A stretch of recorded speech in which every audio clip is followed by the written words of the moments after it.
Hello, hi everyone. Welcome to my channel. In this video, let us discuss simple interest. ನೋಡಿ ಇಲ್ಲಿ a sum becomes 1.5 times of itself in 5 years at simple rate of interest. Find rate of interest. A sum becomes 1.5 times of itself. Sum total sum value total 100 ತಗೊಳ್ತೀವಿ. A sum becomes 1.5 times of itself. Total amount ನಮಗೆ 100 into 1.5 times means 150. 150 minus 150 ಈ 50 ಬಂದು ನಮ್ಗೆ simple interest ಏನು 5 years at rate of simple interest. 5 years at simple rate of interest 5 r is equal to 50 divided by 5. 5 months 5 months rate of interest how much 10%. Suppose formula base ಅಂದರೆ ಅದರಲ್ಲಿ total some 100 1.5 times means 150. SI means 100 minus 150. 50 means SI. PR ನೋಡಿ SI is equal to PRT divided by 100. PRT divided by 100. SI. P means sum or principal value. Same. SI how much? 50.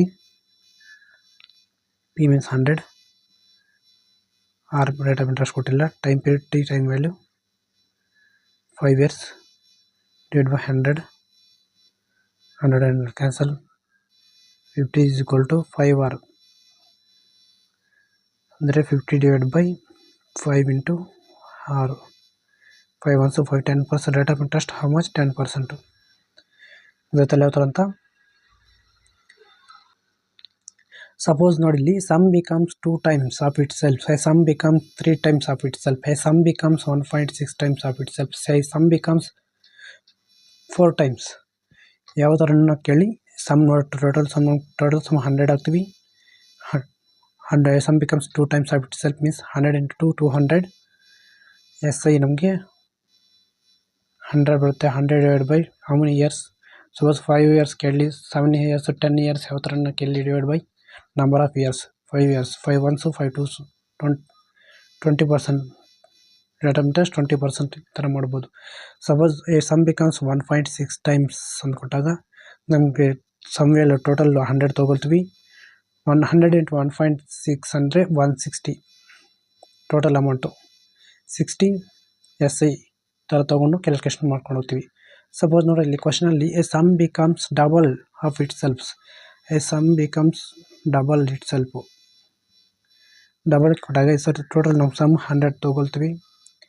Total amount double of itself ಅಂದರೆ 100 double 200. Total SI ಬಂದು 100. 100 divided by how many years? 5 years. 5 1s 5 2s 20% ಈ ಥರ ಮಾಡ್ತೀವಿ.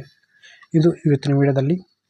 Okay, next ವಿಡಿಯೋದಲ್ಲಿ ನಾನು deep ನಮ್ಮ more questions discuss ಮಾಡೋಣ. Okay, thank you friends for watching.